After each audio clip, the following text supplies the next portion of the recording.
This is Ron Paul with your weekly update for September 12th. 10 years ago, shocking and horrific acts of terrorism were carried out on U.S. soil, taking nearly 3,000 innocent American lives. Without a doubt, this action demanded retaliation and retribution.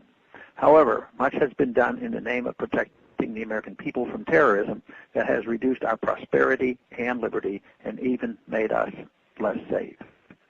This is ironic and sad, considering that the oft-repeated line concerning the reasoning behind the attacks is that they hate us for who we are, a free, prosperous people, and that we must not under any circumstances allow the terrorists to win.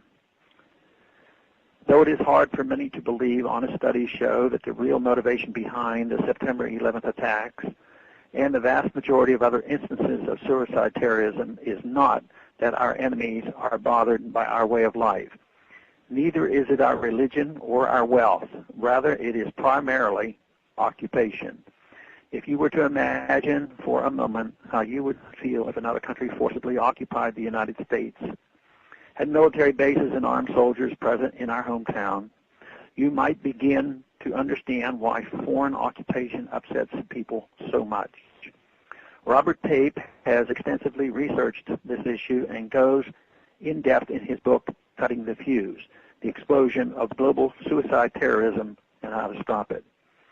In fact, of the 2,200 incidents of suicide attacks he has studied worldwide since 1980, 95% were in response to foreign occupation. Pape notes that before our invasion of Iraq, only about 10% of suicide terrorism was aimed at Americans or American interests. Since then, however, not only is suicide terrorism greatly on the rise, but 91% of it is now directed at us. Yes, the attacks of 9/11 deserved a response, but the manner in which we responded has allowed radicals in the Muslim world to advance a very threatening narrative about us and our motivation in occupying their lands. Osama bin Laden referred to us as crusaders with a religious agenda to convert Muslims, westernize their culture, and take control of their resources. If we had targeted our response to only the thugs and criminals who attacked us and refrained from invading countries that had nothing to do with it, this characterization would seem less plausible to the desperate and displaced. Blaming Islam alone is grossly misleading.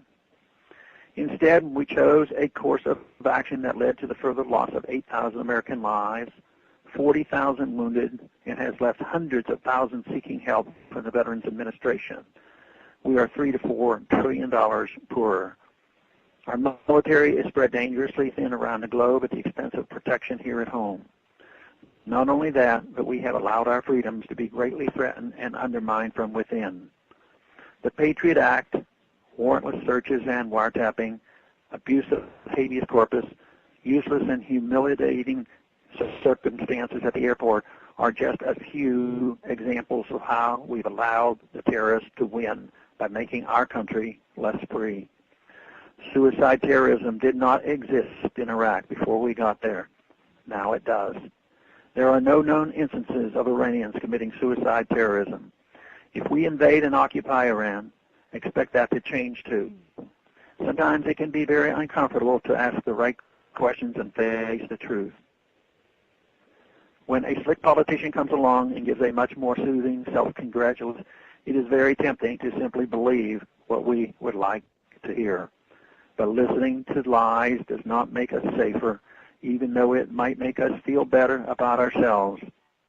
The truth is that ending these misguided wars and occupations will make us safer, more prosperous, and more free.